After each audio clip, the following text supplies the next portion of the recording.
नमस्कार, आप सबका बहुत बहुत स्वागत है। आज हम फिलॉसफी की जो सीरीज हमने शुरू की है उसमें तीसरा सेशन शुरू करने वाले हैं। आज के लिए सोचा ये था कि हम चार्वाक दर्शन पर बात करें, जो कि भारत का एक अर्थ में सबसे लोकप्रिय दर्शन है, एक अर्थ में सबसे बदनाम दर्शन है। दोनों बातें उस पर लागू होती हैं, और वैसे भी जो बदनाम है ज़्यादा लोकप्रिय वही होती हैं, आपको पता ही है समाज में आमतौर पर ऐसा ही होता है।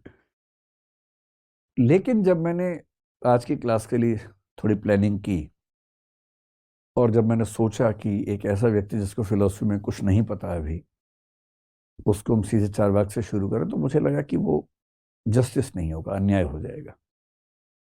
क्योंकि किसी एक दर्शन को ठीक से समझने के लिए पहले ज़रूरी है कि आपको बेसिक वोकेबुलरी उस विषय की पता हो, जो बेसिक टर्म्स हैं, कंसेप्ट्स हैं उस विषय के, वो पता हो।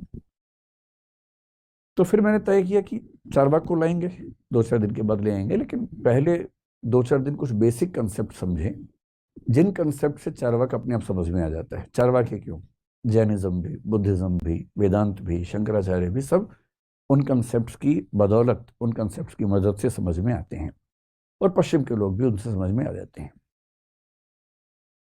तो आज ये समझेंगे कि दर्शन का जो सबसे बुनियादी प्रश्न है, यानी कि अंतिम सत्य क्या है, what is the ultimate reality, ये सवाल क्या है, ये सवाल कहाँ से आया, इस सवाल का जवाब ढूंढने के लिए रास्ते कौन कौन से थे, कौन किस रास्ते पर चला, क्या जवाब ढूंढ के लाया, और क्या आज उन जवाबों की कोई अहमियत हमारे सामने बची है, अगर बची है तो कितनी बची है, ये सब समझेंगे।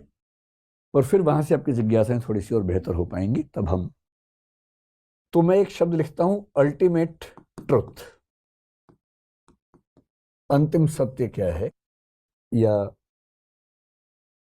देखिए, दर्शन में सत्य और सत्ता, ये भी दो अलग चीजें होती हैं। जब मैं कह रहा हूं कि ट्रुथ एक चीज है, तो ट्रुथ जरूरी नहीं है कि वही हो जिसको हम अल्टीमेट एग्जिस्टेंस कहें। और मैं आज जिस पर बात करना चाह रहा हूं वो अल्टीमेट एग्जिस्टेंस की बात है। यानी दरअसल वो कौन सी चीज है जिससे सब कुछ